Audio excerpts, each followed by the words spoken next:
Extrait d'un journal local. Un sinistre tueur inconnu est toujours en liberté. Après des semaines de meurtres inexpliqués, le sinistre tueur est toujours en fuite.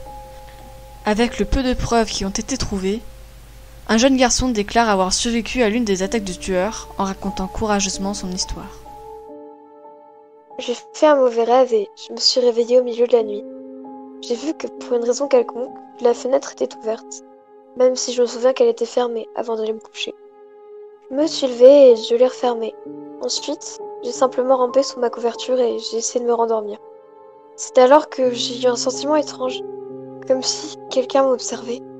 J'ai levé les yeux et j'ai failli sauter de mon lit. Là, dans le petit rayon de lumière qui illuminait entre mes rideaux, il y avait des yeux. Ce n'étaient pas des yeux normaux, mais des yeux sombres et inquiétants. Ils étaient bordés de noir et ils me terrifiaient tout simplement. C'est alors que j'ai vu sa bouche, un long sourire horrible qui faisait se dresser tous les poils de mon corps. La silhouette se tenait là, me regardant. Finalement, après ce qui semblait être une éternité, il a dit une phrase simple, mais dit d'une manière que seul un fou pouvait prononcer. Il a dit « Go to sleep ». J'ai poussé un cri. C'est ce qu'il a envoyé vers moi. Il a sorti un couteau en visant mon cœur. Il a sauté sur mon lit. Je me suis battue contre lui. J'ai donné des coups de pied, des coups de poing. Je me suis retournée pour essayer de le faire tomber. C'est alors que mon père a fait éruption. L'homme a jeté le couteau qui s'enfonçait dans l'épaule de mon père. L'homme l'aurait probablement tué si l'un des voisins n'avait pas alerté la police. Ils sont rentrés dans le parking et ont couru vers la porte. L'homme s'est retourné et a couru dans le couloir. J'ai entendu un fracas, comme du verre qui casse. En sortant de ma chambre, j'ai vu que la fenêtre qui pointait vers l'arrière de ma maison était cassée. Je l'ai vu disparaître au loin. Je peux vous dire une chose. Je n'oublierai jamais ce visage. Ses yeux froids et mauvais, et ce sourire de psychopathe, ils ne quitteront jamais ma tête. La police est toujours à la recherche de cet homme. Si vous voyez quelqu'un qui correspond à cette description, veuillez contacter votre service de police local. Jeff et sa famille venaient d'emménager dans un nouveau quartier. Son père avait obtenu une promotion au travail, et ils ont pensé qu'il serait préférable de vivre dans un de ces nouveaux quartiers chics. Jeff et son frère, Liu, ne pouvaient pas se plaindre. Une nouvelle et meilleure maison, comment ne pas l'aimer?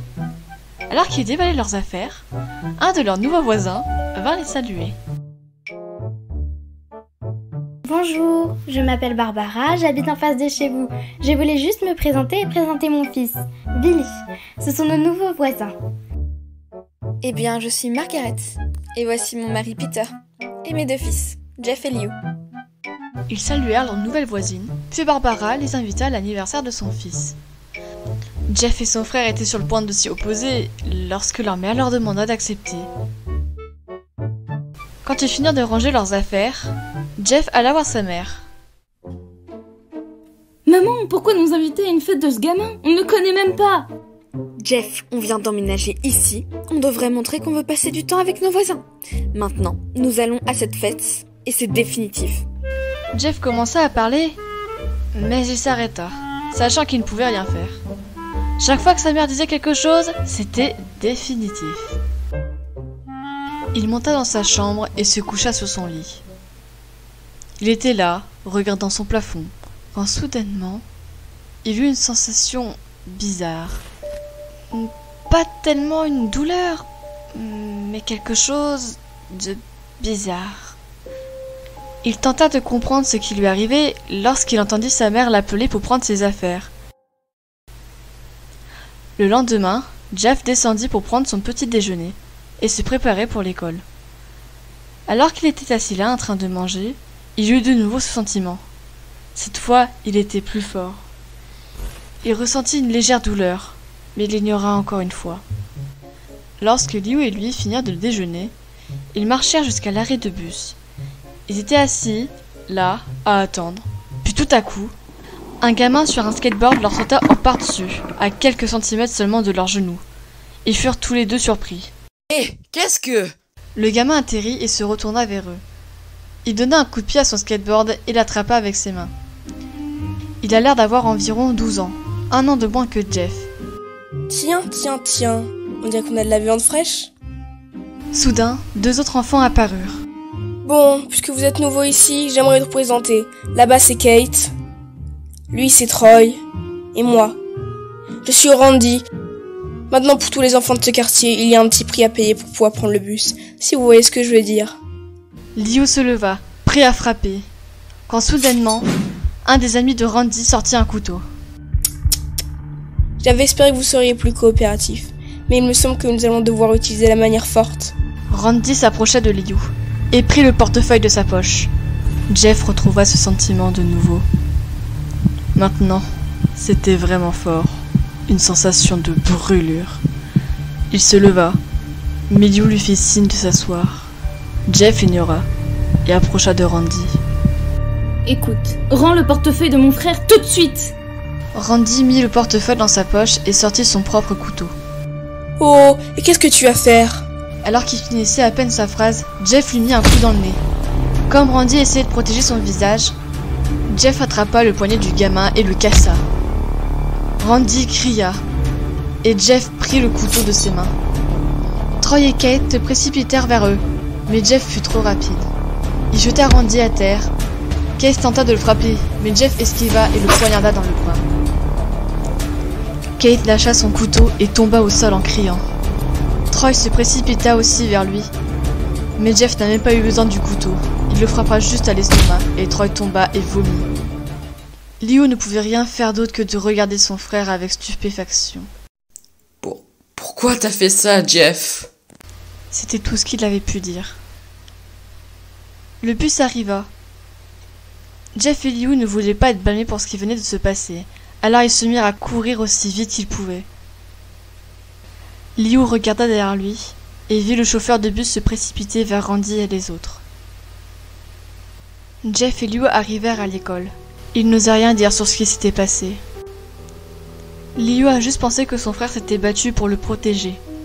Mais Jeff savait que c'était bien plus que ça. C'était quelque chose d'effrayant. En éprouvant ce sentiment, il réalisait combien il était puissant. L'envie de juste faire du mal à quelqu'un. Il n'aimait pas la façon dont les choses tournaient. Mais il ne pouvait pas s'empêcher d'être heureux. Il tâcha de ne pas trop penser à cette sensation étrange pendant sa journée. Même s'il rentrait chez lui à pied à cause de tout ce qui s'est passé près de l'arrêt de bus, et qu'il ne le prendrait probablement plus jamais, il se sentait heureux. Lorsqu'il rentrait chez lui, ses parents lui ont demandé comment s'était passée sa journée, et il a répondu avec une voix quelque peu inquiétante. C'était une journée merveilleuse. Le lendemain matin, il entendit frapper à sa porte d'entrée. Il descendit pour trouver 2 policiers à la porte. Sa mère le regardait avec un air furieux. Jeff, ces policiers me disent que tu as attaqué 3 enfants, que ce n'était pas un combat régulier et qu'ils ont été poignardés. Poignardés, mon fils! Le regard de Jeff tomba sur le sol, montrant à sa mère que c'était vrai. Maman, c'est eux qui nous ont attaqués, moi et Liu. Nous avons trouvé 3 enfants, 2 poignardés, un avec une échymose sur son ventre, et nous avons des témoins qui prouvent que tu as fui la scène. Maintenant, qu'est-ce que ça nous apprend? Jeff savait que ça ne servait à rien. Il pouvait dire que lui et Liu avaient été attaqués, mais il n'y avait aucune preuve que ce n'était pas eux qui avaient attaqué en premier. Il ne pouvait pas dire qu'il fuyait pas, parce qu'en vérité, il le faisait. Donc, Jeff ne pouvait pas se défendre ni défendre Liu. Appelle ton frère. Jeff ne pouvait pas le faire, parce que c'était lui qui avait battu tous les enfants. Monsieur, c'était moi.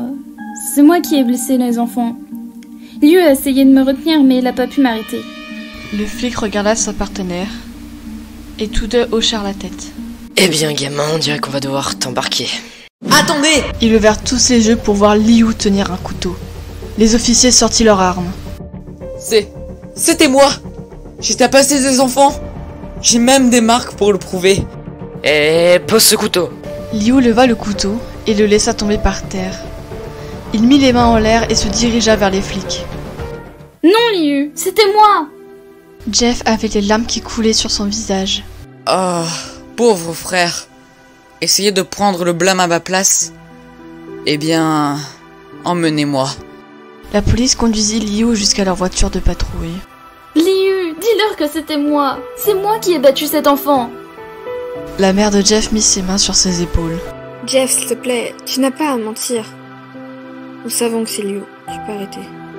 Jeff regarda, impuissant, la voiture de police partir à toute allure avec Liu à l'intérieur. Quelques minutes plus tard, son père s'arrêta dans l'allée, voyant le visage de Jeff et sachant que quelque chose n'allait pas. Jeff, qu'est-ce qu'il y a? Jeff ne pouvait pas répondre, ses cordes vocales étaient nouées à force de pleurer. Sa mère accompagna son père à l'intérieur pour lui annoncer la mauvaise nouvelle. Au bout d'1 heure environ, Jeff rentra, voyant ses parents qui étaient tous les deux choqués, tristes et déçus. Il ne pouvait pas les regarder. Il ne pouvait pas voir comment il pensait que Liu avait fait ça, alors que c'était de sa faute. Il s'est juste endormi, essayant de se changer les idées. 2 jours se sont écoulés, sans nouvelles de Liu. Pas d'amis avec qui traîner, rien que de la tristesse et de la culpabilité. Un samedi, Jeff fut réveillé par sa mère. Elle avait un visage heureux et radieux. Jeff, c'est le grand jour. Quoi? Qu'est-ce qu'il y a? Tu ne te souviens plus? C'est la fête de Billy aujourd'hui. Maman, tu plaisantes? Tu t'attends pas à que j'aille à la fête de ce gamin après? Il y eut un long silence. Jeff, nous savons tous les deux ce qui s'est passé. Je pense que cette fête pourrait être la chose qui illumine les journées passées. Maintenant, habille-toi. La mère de Jeff sortit de la chambre et descendit se préparer. Jeff mit du temps à se lever. Il choisit une chemise, un jean au hasard et descendit. Il vit sa mère et son père déjà prêts. Sa mère en robe et son père en costume.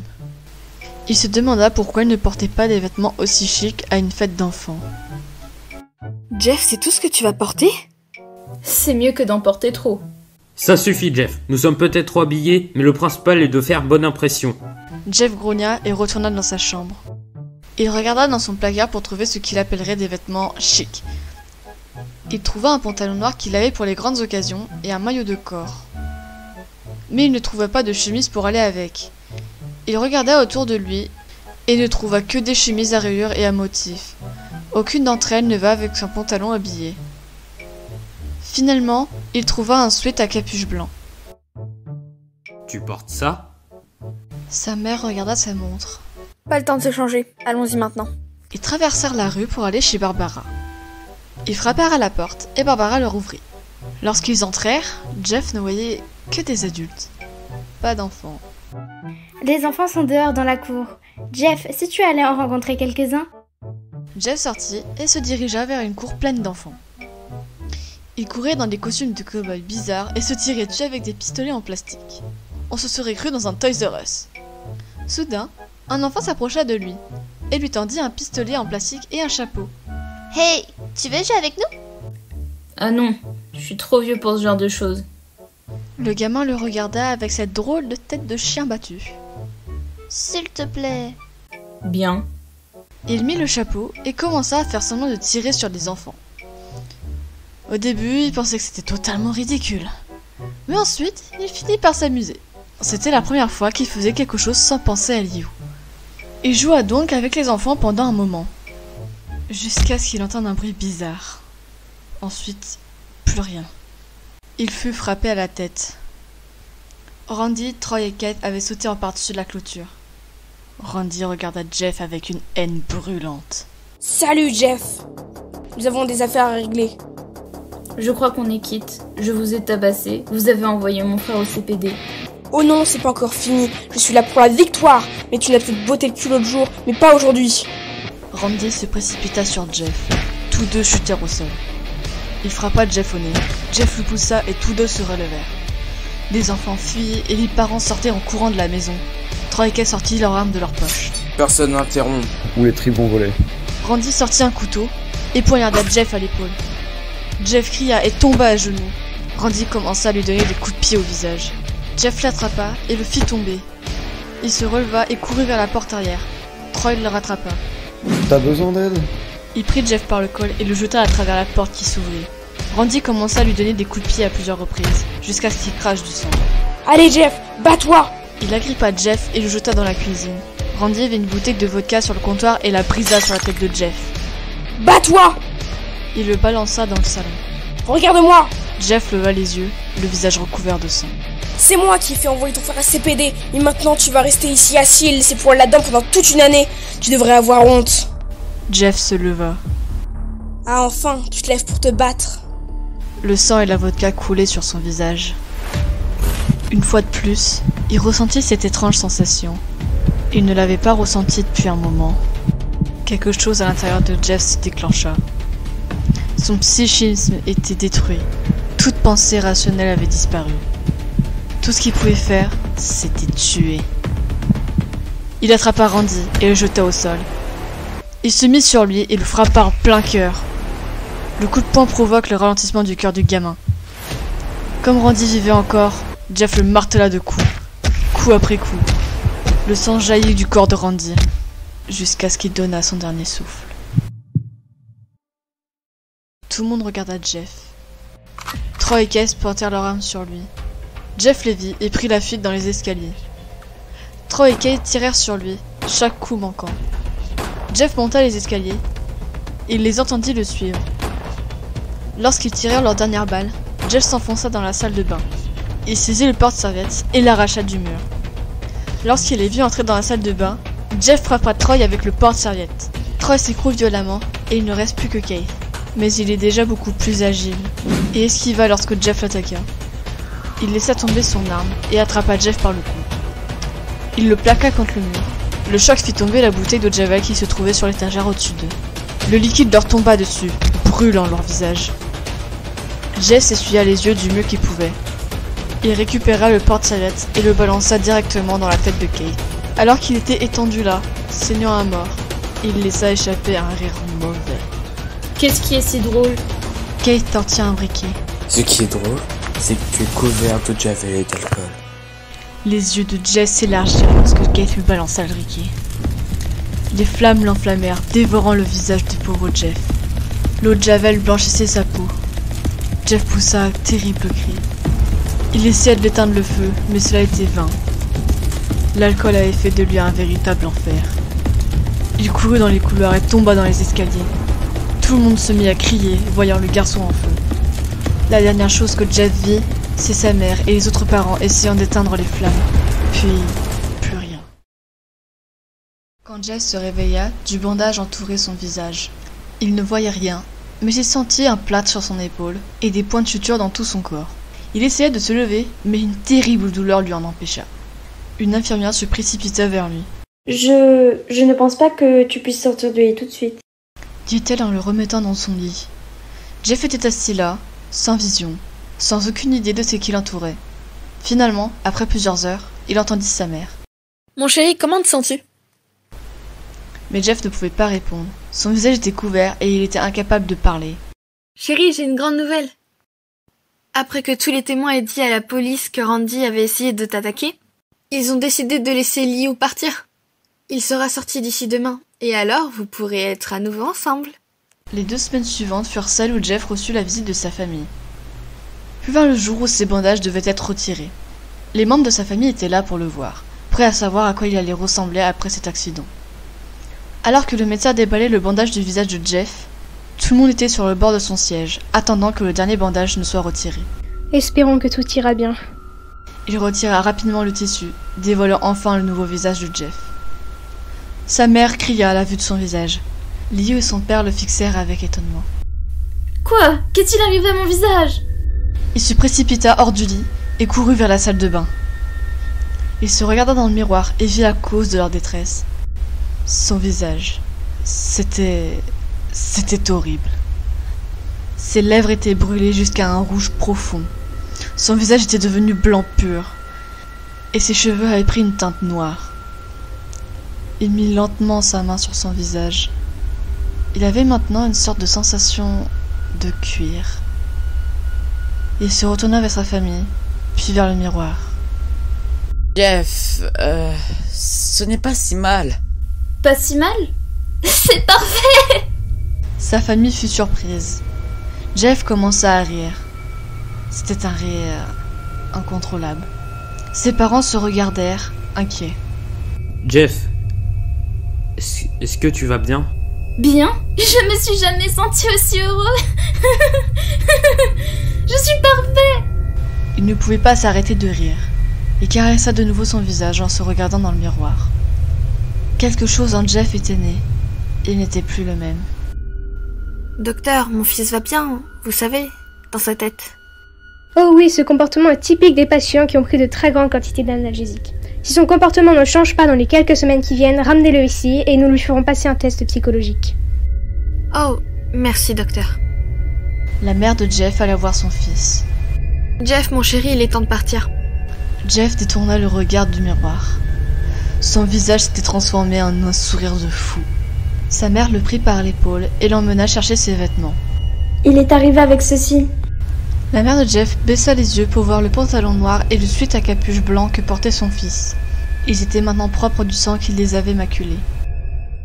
Plus tard, cette nuit-là, Margaret fut réveillée par un bruit venant de la salle de bain. On aurait dit quelqu'un qui pleurait. Elle s'approcha lentement pour voir de quoi il s'agissait.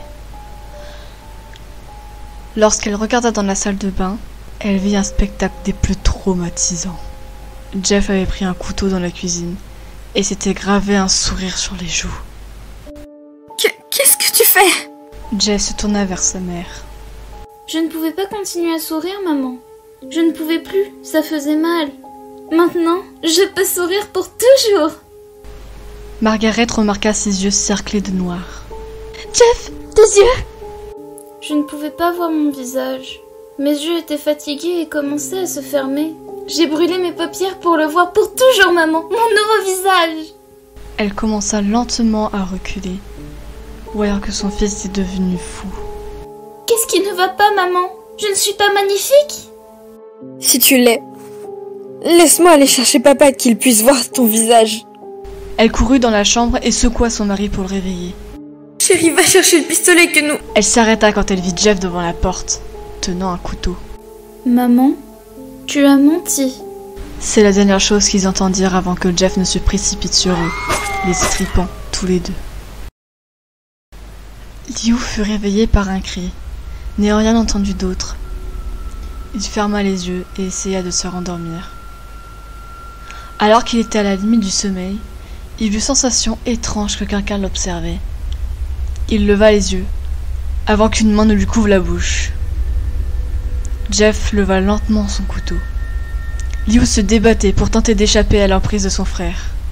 Chut! Go to sleep!